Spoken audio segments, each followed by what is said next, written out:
The Tientsin Massacre, one of the most important missionary incidents of the late Qing dynasty, involved attacks on French Catholic priests and nuns, violent belligerence from French diplomats, and armed foreign intervention in Tianjin in 1870.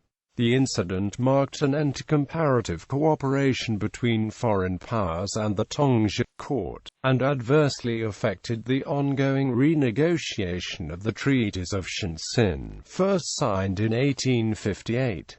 The incident. In June 1870, rumors spread throughout China concerning Catholic Church activities. Catholic nuns had been active in bringing children into their orphanages, sometimes with the inducement of payment to foster families or orphanages, which led illicit child brokers to engage in kidnapping. It was commonly believed that missionaries removed the eyes of unwitting Chinese for use in medicine. Throughout 1870, deaths at these orphanages increased due to outbreaks of disease. The fact that baptism was often given specifically to those likely to die led to the impression a Christian baptism directly resulted in death. On June 18, 3 Chinese kidnappers were arrested 30 li outside Tianjin, and while the 2 eldest were executed almost immediately, the youngest, aged 19, claimed in public to have sold at least 10 children to the staff and guards of a nearby Catholic orphanage for $6 each. Chinese officials met with the French counterparts, who had assumed responsibility for the Catholic missions to China since the Arrow War. However, an angry anti-Catholic crowd gathered outside the cathedral and smashed windows. Chinese Catholic converts begged the French consul, Henry Victor Fontanier, to appeal directly to the county magistrate for public calm, while the Chinese magistrate's staff attempted to suppress the riot. The French consul visited the magistrate's official quarters to lodge an angry diatribe, even going so far as to draw his sword and embed it in the magistrate's stable. The magistrate was not there, however, and Fontanier left empty-handed.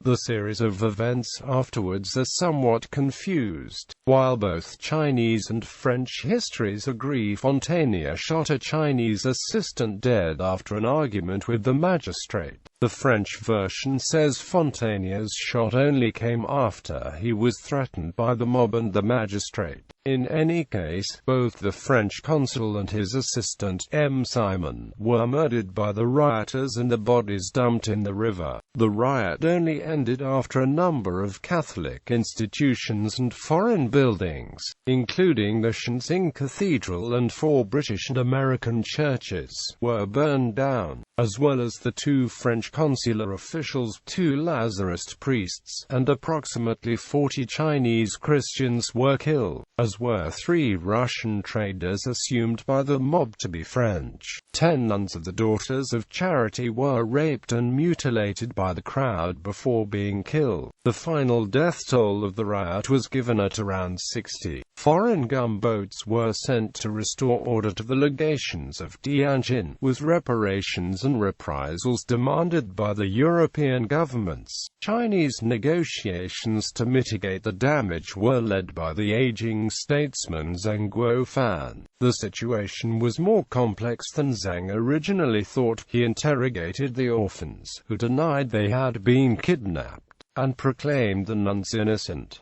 However, Europeans were incensed and demanded punishment against the riot's ringleaders. Zheng had 18 Chinese instigators executed and removed both the magistrate and much of his staff. A Chinese mission of apology sailed to France, under Imperial Commissioner Cheng Hao. A formal apology was presented to the provisional French head of state Adolphe Thiers in November 1871. The Tientsin incident was far-reaching politically and culturally. Before 1870, the French and Chinese had been negotiating a clause to bring Western missionaries under the same guidelines as Chinese Buddhist and Taoist religious institutions, in the hope it would stop such situations as occurred at Tientsin. Afterwards, however, the French and Americans refused to allow Chinese control or protection over the spread of Christianity in the country. The Qing government replied in turn by refusing to either prescribe or endorse foreign missionaries. For Europeans, the riot and loss of life was further proof that the Chinese government could not be trusted to protect foreigners of their investments. For many Chinese, the fact Europeans and missionaries continued to be an elite outside the realms of Chinese law, and seemingly able to engage in actions through military force without serious repercussions, directly led to anti-foreign feeling which led to the Boxer Rebellion of 1900.